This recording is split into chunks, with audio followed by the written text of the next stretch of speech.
Karena termasuk hal penting, maka di sini saya akan sampaikan untuk teman-teman semua.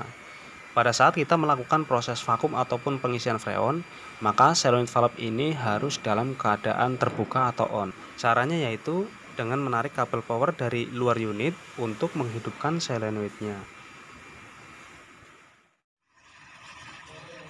Oke teman-teman, di sini saya sedang mengeluarkan freon dari dalam unit. Sebelumnya saya minta maaf karena saya tidak menggunakan mesin recovery untuk mengeluarkan freon dari dalam unit. Saya hanya menetralisir freon ini dengan menggunakan media air. Akan saya jelaskan juga kenapa saya melakukan hal ini. Jadi unit ini mengalami kebocoran gas freon pada sistemnya. Dan sebelum kita melakukan perbaikan, maka sisa gas freon yang ada di dalam sistem harus kita kosongkan terlebih dahulu.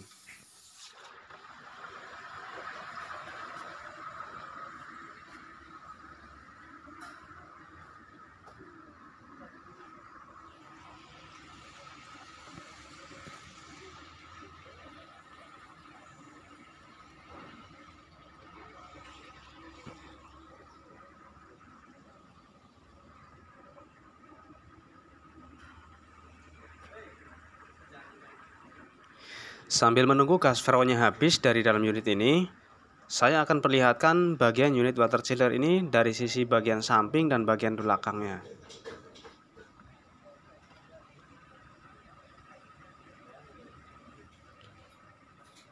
Kita akan tunggu gas freonnya sampai betul-betul habis, kemudian kita akan lanjutkan ke proses vakum.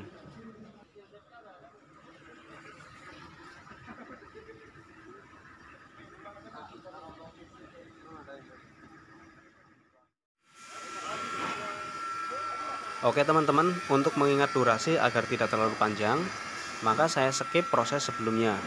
Dan sekarang sudah di dalam proses vakum selama kurang lebih 1 jam sudah berjalan.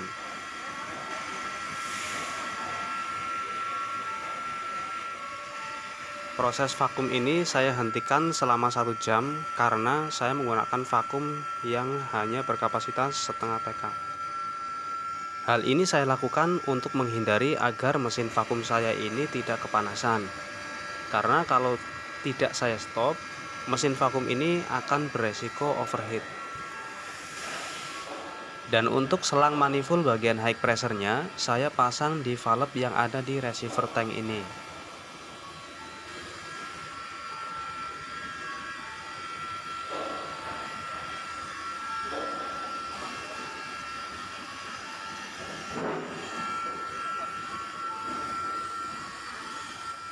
Sedangkan selang bagian suction saya pasang di valve bagian suction kompresor.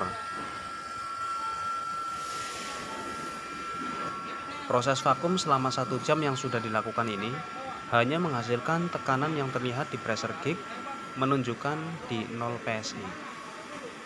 Karena kita tidak menggunakan satuan mikron, maka yang kita inginkan paling tidak kita harus mencapai angka minus 29 sampai minus 30 in Hg. Ini artinya proses vakum ini belum cukup.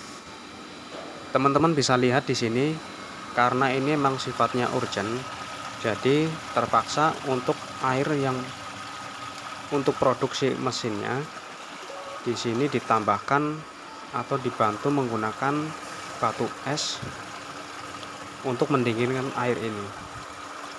Ini untuk sementara ya teman-teman, karena sambil menunggu mesin water chiller yang kita kerjakan selesai.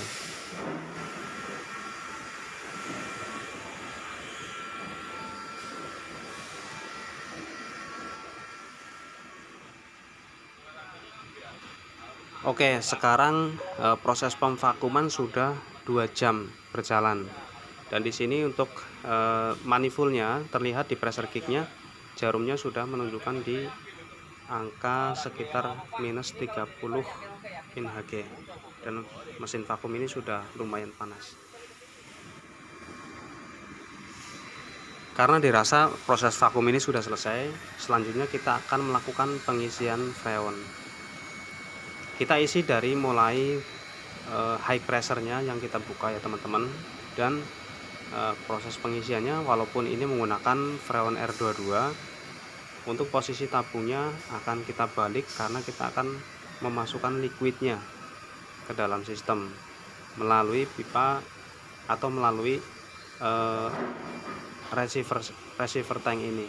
Jadi liquidnya kita masukkan melalui receiver tank ini. Nah, di sini terlihat untuk proses charging freonnya. Di sini pipanya sudah mulai beku, artinya emang liquid atau freonnya sudah masuk, dan ini sudah mulai dingin.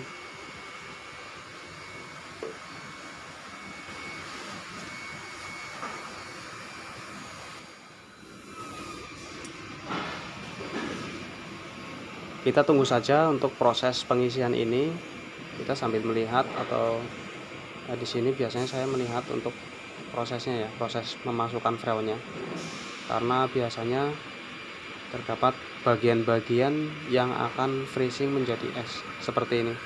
Ini di receiver tank ini di bagian bawah terlihat sudah menjadi beku atau menjadi es. Ini tidak apa-apa ya teman-teman, karena emang ini sirkulasinya seperti ini. Oke, dan sekarang kita sudah memasukkan freon sebanyak 2 tabung atau 2 can, dan ini yang ketiga. Yang ketiga ini sudah hampir penuh, tekanannya sudah mulai naik, tapi ini masih dalam proses pengisian ya teman-teman. Belum kita tutup valve-nya. Jadi ini masih mengisi. Terlihat di sana untuk isi gelas, liquidnya terlihat masih bersirkulasi, artinya freon ini masih masuk.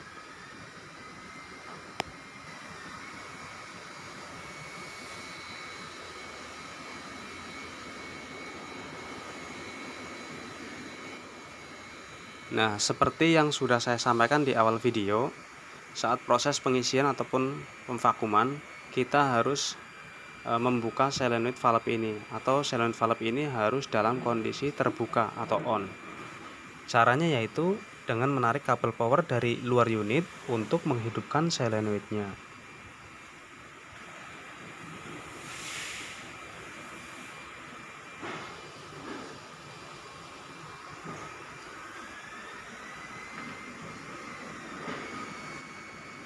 Oke, sekarang kita lihat di pressure gauge. Untuk jarumnya terlihat sudah menunjukkan sesuai atau sekarang hampir penuh ya. Maka kita akan stop dulu untuk pengisiannya. Sekarang kita tutup mulai dari tabungnya.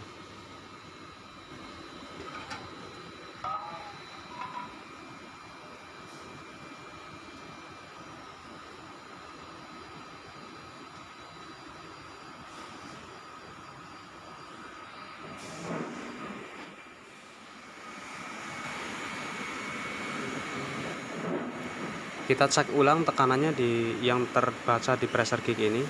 Ini sudah menunjukkan sekitar 125 sampai 130 PSI. Jadi untuk pengisian freonnya kita stop dulu, karena ini kita akan coba untuk menghidupkannya.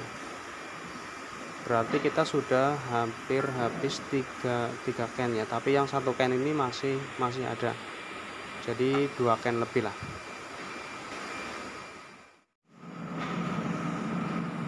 Dan ini unitnya sudah dalam posisi on ya teman-teman. Cuman di sini masih proses preheating atau pemanasan oli yang ada di dalam kompresor lah. Kira-kira seperti itu. Maka di sini untuk loading kapasitinya masih di 0%. Kita tunggu saja sampai selesai. Ini membutuhkan waktu sekitar 30 menit.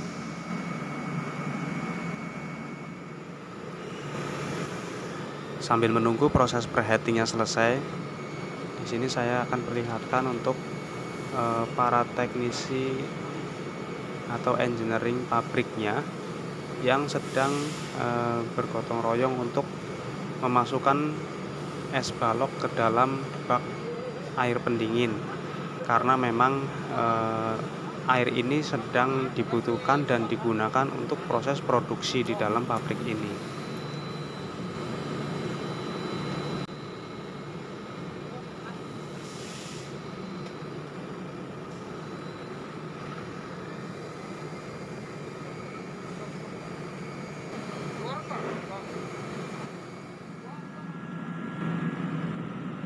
Oke teman-teman, di sini unitnya sekarang sudah running dan ini adalah arus kerja dari kompresornya. Cuman ini masih belum maksimal ya teman-teman. Jadi masih kita pantau untuk kinerjanya.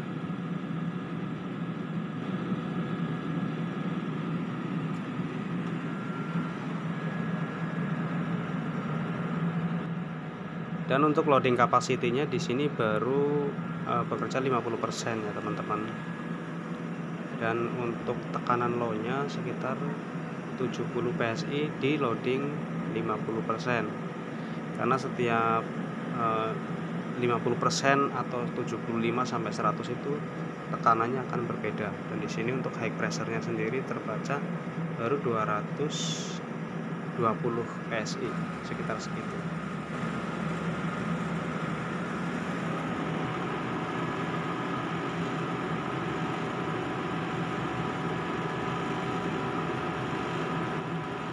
Dan untuk temperatur dari evaporatornya ini setelah ekspansi ya teman-teman, input dari evaporatornya sekitar 20 derajat Celcius.